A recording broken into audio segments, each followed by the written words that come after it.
Hi, I'm Elise Buchheit with the Columbia Office of Cultural Affairs. Thanks for joining us for Arts Focus. I'm here today with Elizabeth Braaten Palmieri, co-founder and artistic director of GreenHouse Theater Project. Welcome to Arts Focus. Hi, thank you for having me.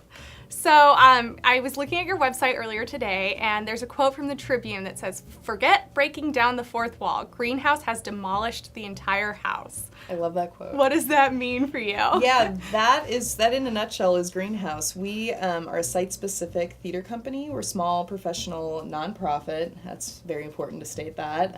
Company that is based in Columbia. And when I say site-specific theater, that means we have no home-based theater. We literally move around and perform in all different venues.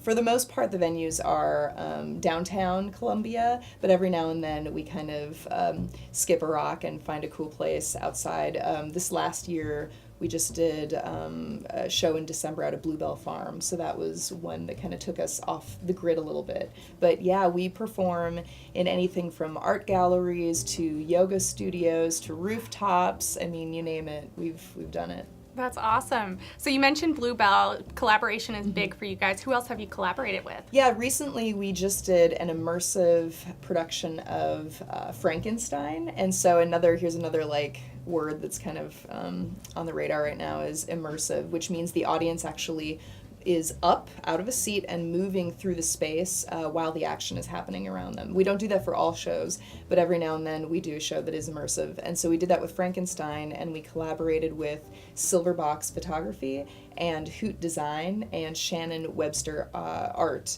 And they're all located in the North Village Arts District. And so their spaces were all kind of opened up because they're all kind of connected, and the audience was able to traverse through. The props were all tangible, so they could pick up the letters, Frankenstein's letters, and read them, and the sound was kind of happening all around them. So they were literally immersed in the show, in the experience. So that, kind of collaboration is really meaningful and important to us because it makes the work that we want to do come to life. Absolutely. These different spaces, like, create a challenge for us, you know what I mean? We don't go into a space and build a set or anything like that.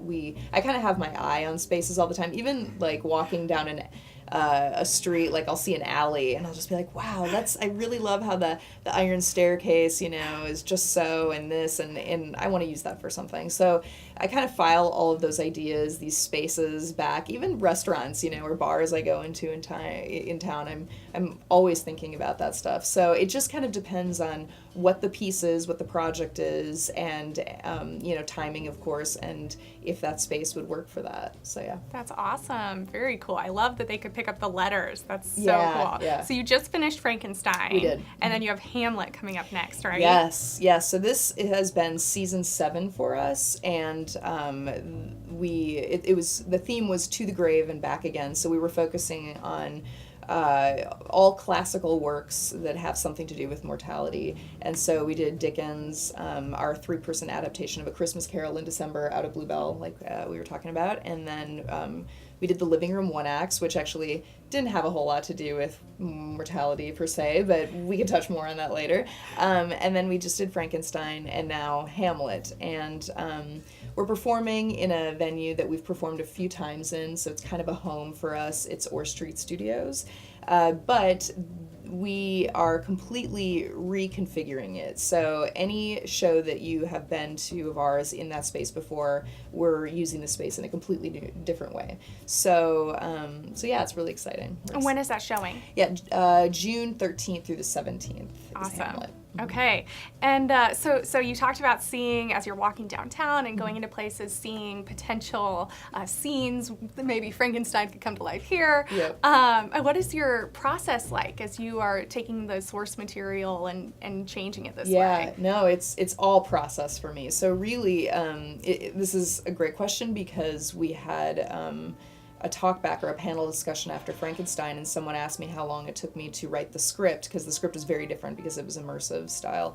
And I said, well, it took me about a week to write the script, and they were shocked by that. But then I told them that I've been doing research on Mary Shelley and Frankenstein for about the past 2 years, solid. So that's reading everything I could get my hands on, and listening to different music, and watching, film, and looking at art, anything that I would gain any kind of inspiration from. So that's kind of that pre-production stage that can, for me, last a pretty long, extensive period, because I really love kind of geeking out over the history of something, or just diving into that world, and in order to kind of take what I want out of it and then put my own ideas into it.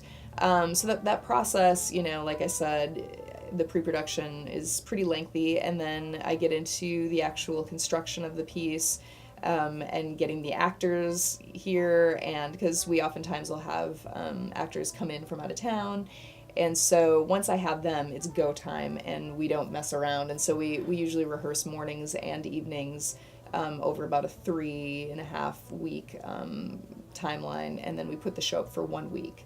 So it's kind of a solid month once we're in it. Immersive practice before the immersive theater. Yes, we're just so immersed. Yeah. So you mentioned the living room one acts. Was that something new this year? Yeah. That was kind of this fun idea that a friend of mine who is an actor in our company, we were kind of talking about, doing this one act, and he mentioned maybe doing it at Cafe Berlin or someplace, and I was like, well, we're GreenHouse, so if we're gonna do it, we have to find a place that's a little bit more eccentric than that. You know what I mean? If we already have a stage offered to us, then that's too easy. So so I came up with this idea of living room one acts, where we did this piece 2 different nights in 2 different people's living rooms in town, and it was a total success. I had no idea how it was gonna play out, but our 2 different hosts were just amazing, and from that, we had multiple people each night come up and offer their homes if we do it in the future. And so I thought, oh, this is a great idea. Maybe we we'll just keep this going for years to come. And so this next year, what I'm planning on doing is having, I don't want to call it a competition, but we're going to do a call out for new one acts. And there's so many writers in Columbia that I think it'd be really fun just to have them submit a one actor, a 20-minute piece that they've written, and the only criteria is that it has to be able to be produced in a living room. Sure. So whether or not it has a sofa, in it is, here or there, but that's kind of the idea. So we're gonna revive that next season. That's awesome. So had these been original works already? The one that we did was a pre-written piece, but like I said, I think I would like to do 2 this next go around, and they're one acts are short. They're usually 20 to 30 minutes, so I figure we can do 2. And I would just love to see what people could come up with in town. Yeah, that's awesome. So if somebody hasn't been to one of your shows, but maybe they're not as into experimental theater, what would you say to convince them to come out? You know what? All of our shows are completely different, and what I love hearing people say to me is that they never know what to expect, which, well, we are in Como, so it's what you unexpect, but they never know what they're about to see, so you really can't ever approach something thinking it's going to be one thing, because it might be something totally different. We're not, dragging people out of their chairs and forcing them to perform with us or anything like that. We're an intimate theater company, and so oftentimes the audience is close to us, close to the action and what's happening, so that's something that they can probably be pretty sure is going to happen. They're gonna maybe have a little breath on their face of an actor or something like that, but for the most part, I think that it really is for everyone, depending on the show. Of course, I told, young children to maybe hang back from Frankenstein. It was a little scary. But we try to incorporate at least one show a season, that is family friendly.